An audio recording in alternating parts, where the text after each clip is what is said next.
Kamarádi, přátelé, tak se zase po čase vidíme.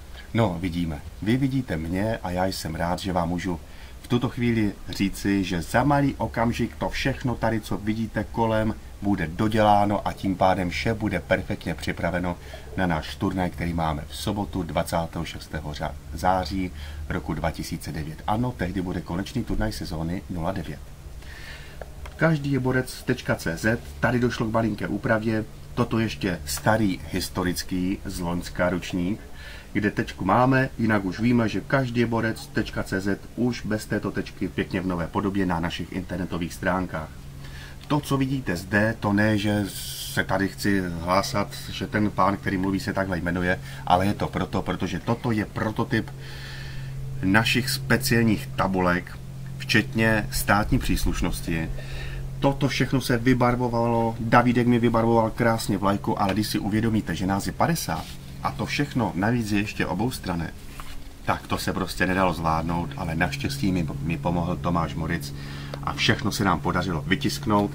Poté pochopitelně se vše muselo nastříhat, rozstříhat, přeměřit, přelepit a dát do speciálních obalů tak, kdyby nám náhodou káplo na našem turnaji, což snad ne, tak aby nám to všechno nerozmočilo špatné počasí. Vše potom bude vypadat tímto pěkným způsobem. Tady zrovna vidíte Tomáš Hanek, Miroslav Větříšek. Toto už je konečná podoba oboustranná, protože takhle to pěkně bude vyslet na plotu tam, kde budete hrát, na tom daném kurtu číslo, ať už 1, 2, 3, 4. Poté tam také budou cedulky se stavem, tedy jestli je to 6.1, 6.0 a podobně. Tito dva pánové už jsou jako první hotoví, protože tehdy jsme dělali prototypy a zkoušeli to přímo na hracích kurtech ve Starém Městě, abychom viděli, jestli nám stačí tato velikost a zjistili jsme, že stačí. Miroslav Větříšek mimochodem tehdy, ale to ještě byla základní část našeho turnaje, vyhrál ve 2 setech. Takže Mirka a Toma na chvilinku odložím, přátelé tady spousta, ale my toho máme, my jsme vlastně v polovině, máme to ještě opravdu hodně co dodělávat. My v podstatě ani nejíme, my ani nespíme, přátelé. Nemáme čas téměř chodit do práce, bereme si stále dovolené jenom proto, ať tyto všechny věci můžeme dělat. Je to tak, veškeré naše úspory byly vyčerpány, museli jsme si vzít na ten náš turnaj hypotéku.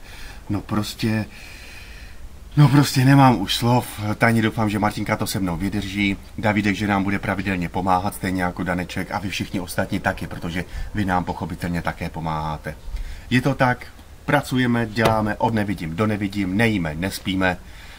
Zkrátka dobře, není to s námi vůbec jednoduché. Tak, Martinko, já tajně doufám, že nám na to naletěli, že tak perfektně držeme a děláme a makáme. Oni neví, že si to všechno platíme o agentury, která nám to udělá. Takže, Martinko, dobrý, vypni to a jdeme se zase bavit tak jako vždycky. Prostě ono.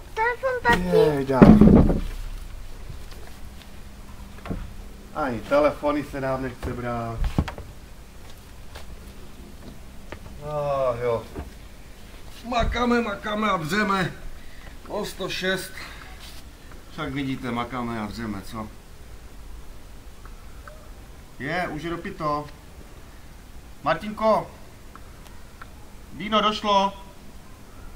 Podej mi prosím tě o vychlazené pivo a doutník. Jako každý den.